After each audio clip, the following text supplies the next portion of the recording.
Hello, hi, and welcome to Alita's Talk Show. Today we have a special guest, Mr. Edgar Allan Poe. Salutations. Mr. Poe, how have you been? As if I'd recently awoken from a death-like slumber of 17 decades. Haha, oh, you always have been quite the joker. I suppose. So, Mr. Poe, today's topic would be about one of your famous short stories titled The Cask of Amontillado. Yes, quite an escapade of daily life that journey became.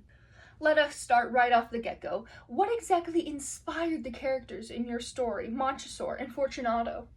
That pair, right. Well, to comprehend the depth of their character, one must first be acquainted with Thomas Dunn English. Ah, yes, the fated rivalry.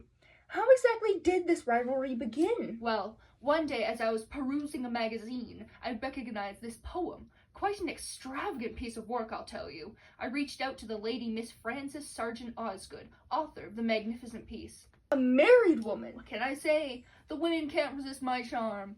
We courted each other through valiant efforts of published poetry, as one artist does when another's husband is cross-continental painting. Mr. Poe! Alas, all good things come to an end. The jealousy of Elizabeth Elliot, another beautiful artist of poems, provoked her to involve herself.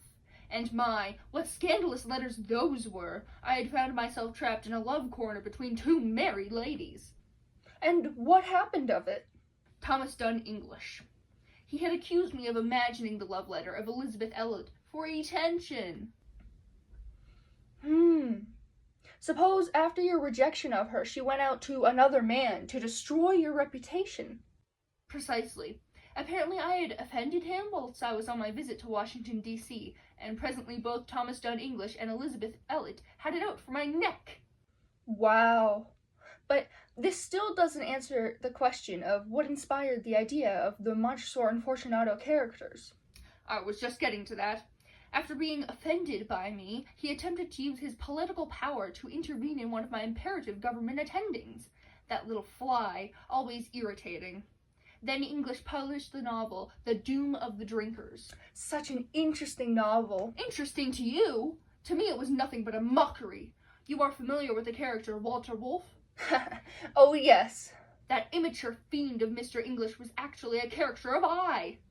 Well, wasn't Walter Wolfe an outstanding poet? And a drunkard, a fool. I see. From then on, our rivalry grew. So, because Mr. English published a piece of writing that made a mockery of you through a character, you did so in return, I assume? Through Fortunato himself. How devious! So that would mean that the foolish Fortunato from the Cask of Amontillado was a product of a revenge act against Thomas Dunn English for his accusations of you falsifying a love triangle. Exactly. Wow, Mr. Poe, that is quite the history. If you have a moment more, I dare say I do. Would you educate our listeners on how the idea of the punishment of Fortunato, of sealing him in the wall alive, was thought of? That there is a product of my own imagination, unlike the letters of affection from Elizabeth Elliot.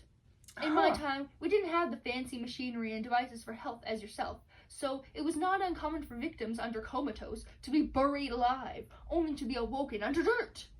And so you really emphasized Fortunato's gullibleness and foolishness by him being buried alive and still fully conscious.